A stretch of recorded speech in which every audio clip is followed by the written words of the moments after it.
What's up, my 1111 YouTube friends? Part 2 of the engine build for Project Cooter. First, I got to get something off my chest. First, I got to get something in my belly. Oh, is that good stuff? I got some negative comments last night about posting how Cooter was sold. And I was a little surprised. My channel is usually very positive. I always get very positive comments. And I got thick skin. I could take some negative comments here and there. Or some poking. You know, I get a lot of Yamaha or Skidoo guys coming on. They like to try and stir the pot, ruffle the feathers, whatnot. But I actually had somebody comment that they thought I pulled a dick move the way I sold Cooter. I didn't realize that I had to include this person in on the emails and on the text messages and on the phone calls so that they knew the full story, the full backside of how this transaction went down. Brian's a great guy. Brian's a very understanding guy. Brian would be a great friend for almost anybody. Brian was the one that wanted to buy it. He expressed interest in it. And then so did Bev and Butch. They both expressed interest in it. I had a couple emails with Brian on what could possibly happen, that being that Butch and Bev were also interested in it too. And he was with me, and he was told to keep them together. If they want to buy it and pay the shipping, let's keep them together. It makes sense. His and her sleds. And that's what it is going to be for Bev and Butch. His and her sleds, a pair. Like I said, I wish I could keep them. You know, I'd love to have pairs of sleds. But long story short, somebody comment said that was a complete dick move. If I was Brian, I'd be pissed. Like I said, they don't know what transported or transponded before it all happened. There was, like I said, there was communication going on, and I would never ever sell something out from somebody. I've had it happen to me, and it sucks. It's a horrible feeling. But it also comes down to, it's mine. I can sell it to whoever I want, but I don't want to have that attitude. The attitude is the person that wants to buy it will buy it. I mean, I'm never gonna say no, I'm not selling to you because I'm gonna sell it to them. That's not the case. But it really put a bitter taste in my mouth. It takes the fun out of it. Then it makes it to where, you know, me and Trent might not do another one of these builds for sale. We might just build our own stuff now and keep them in our fleet. I don't want people judging or criticizing how a sale deal happens. But you know, people are gonna do it. But what irked me even more is people started liking his comment. There was a whole bunch of likes so other people felt the same way. And like I said, they didn't know the whole story, and I didn't think I needed to explain that in the video last night. But I am now, just so people understand that there was communication going on. And I even sent Brian another email today. I'm like, hey man, I'm really sorry. I mean, I hope you're not mad at me or not. I mean, we communicated about it, and he says, absolutely not, man.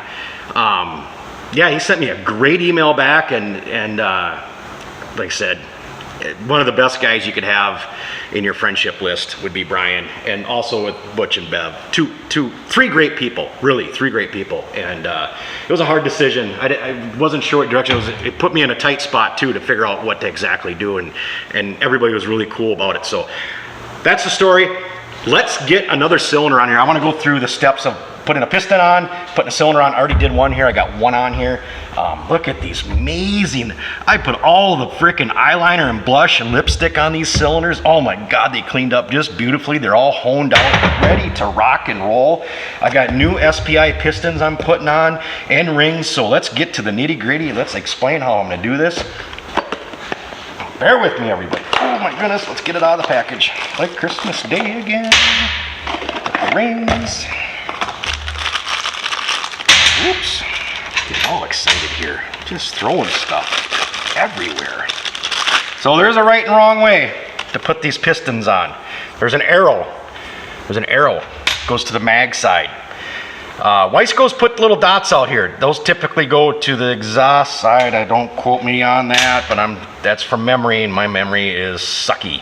So, and then also you'll notice on the piston, on the skirts, the wide side goes out towards the exhaust, narrow side towards the intake side. So let's get a clip in here. I use my teeth to open up them packages. These can be tricky little buggers, very tricky. I have this nice little short tipped needle nose that I like to use on. I got a piece of plastic stuck in my mouth. I'll wash it down with beer if I have to. All right, let's see if I can do this for the camera. I just set it in here. Get it started in the groove. And I have the tail end just a little past the notch that's in the piston. And I put my little fancy needle nose in there. And I just slightly start pushing it in. And I always keep my thumb tight on it because holy crap, do these things go across the shop. I paid the kids. Many years ago I lost one of these and it was a kind of an oddball clip that I needed. I needed it bad. I put out a $5 reward for the kids. They were just little cats. They crawled all over this shop. I don't remember which one of them found it, but it was found and it was amazing. I was so happy. Yeah, so put a little oil on your needle bearing here. So you noticed I installed the clip for this side of the piston for back here, so when I push the pin in, then I'm putting this clip in out here. I should have opened these things before we started this video. Well, come on. Jesus. Wrapped it in duct tape. All right. A little bit of oil on the pin. I love oil. Love the oil.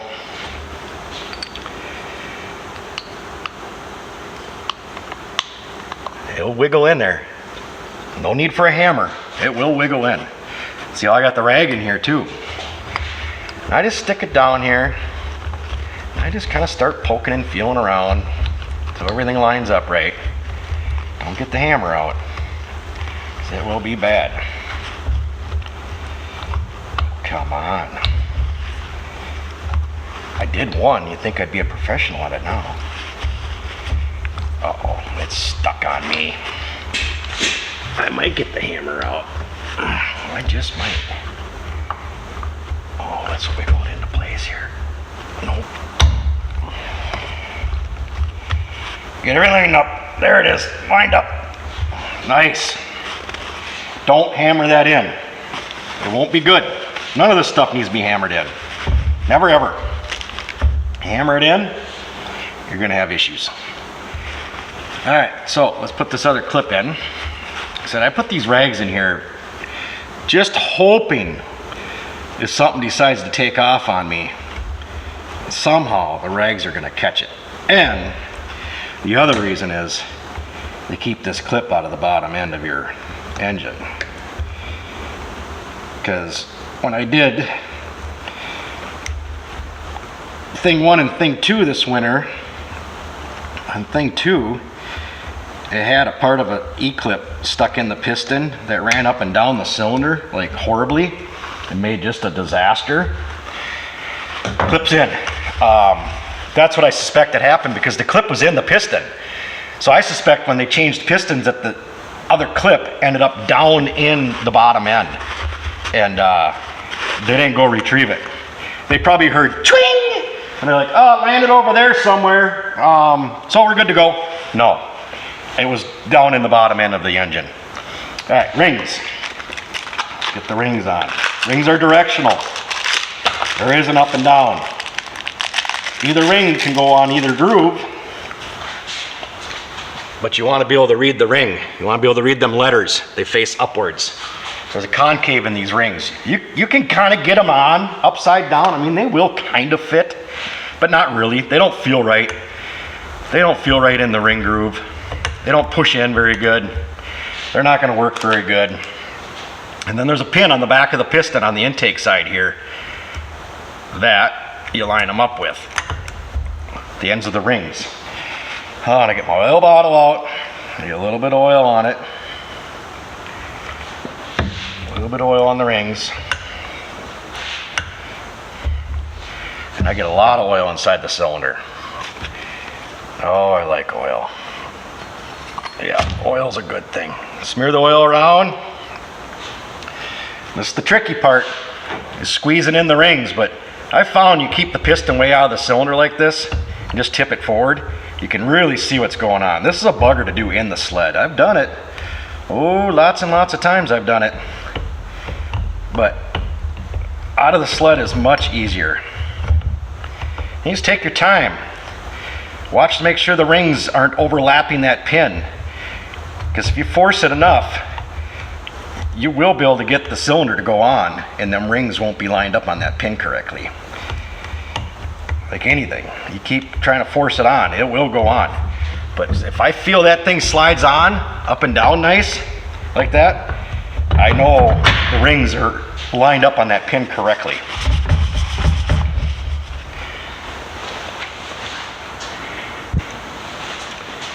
All right, let's torque it. Let's torque it and put the head on. So, 26 to 28 foot-pounds of torque on the cylinder bolts, or cylinder nuts. I just go from corner to corner first, snug them down with my wrench. I give them a good pull. All of them a good pull. You can properly torque them with a crow's foot. I did it one time in a video to show the proper way, but now I'm showing you the way I do it. We all remember this thing. This is what I do. I just give them all a good yank. Nutter showed, he does the hammer tap on the wrench. I am so glad he showed that video. I felt a lot more comfortable showing you the way I do it then, because Nutter's a pretty particular guy, and he does a little bit of backyard stuff.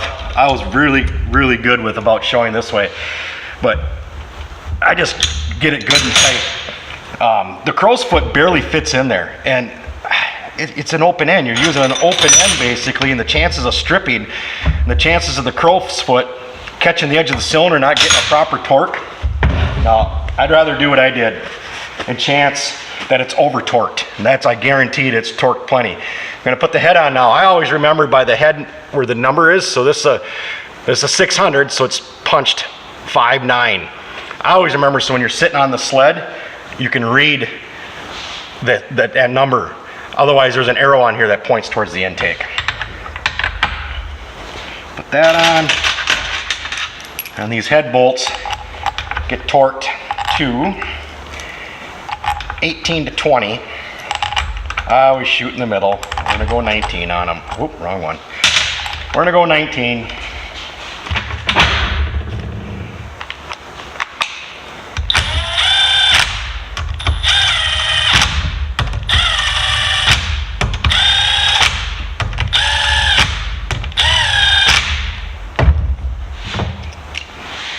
I'll just set this thing at 12 or 14. I went in the middle, I went 13. And these are crisscrossed. And go right across to the other one. I don't know if there's any particular spot you're supposed to start, but I just start in one spot and I just keep going across to the other one.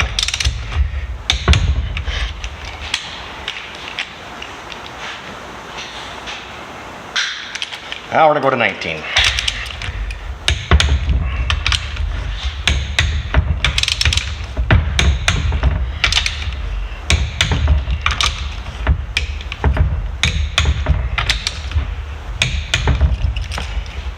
Alright, water cover. Let's get a new O-ring here.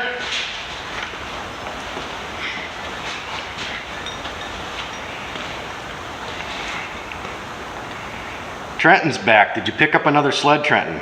Yeah, you're gonna be so jealous. Trenton, what did you pick up? 94 RXL. Oh, I seen the picture too.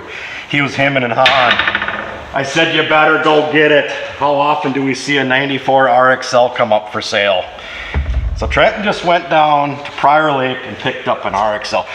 On the O-ring up top, you can use a few different things. O-ring lubricant, a little Vaseline, whatever you choose. It doesn't take much. I just put a little bit of white lithium on there. It doesn't take much at all. Just to get the cover to slide down. And then once again, these are gonna be that 19 foot-pounds. So save you on that. Thanks for all the views, guys. Thanks for all the comments. Yeah, so I think we are down to one more video, I think, on this. Just a kind of a, the one cylinder, the reason it's not on here, I purchased 3 of them off of marketplace. One's of them coming from New Hampshire, two of them are coming out of Minnesota. I bought 3 of them, and I'm pretty sure I'm gonna get at least one good one on because I needed 1 cylinder for this engine. So that's why we're missing one here. So thanks, guys.